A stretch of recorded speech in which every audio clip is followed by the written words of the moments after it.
Hey guys, நீங்கள் virtual டிஜியில் sampler use பண்ணிங்கன்னா அதை வச்சு நீங்கள் சூப்பராக லைவ் ரீமிக்ஸ் பண்ணலாம். சாம்பிளரில் பார்த்தீங்கன்னா நிறைய ட்ரிகர் ஆப்ஷன்ஸ் இருக்கும்.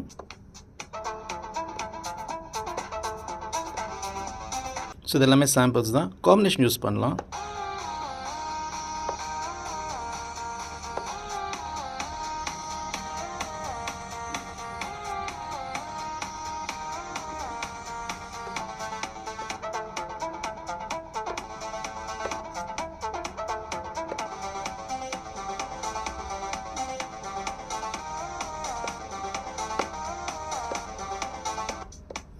இதோட நீங்கள் சாங் மேலே மிக்ஸ் பண்ணலாம்.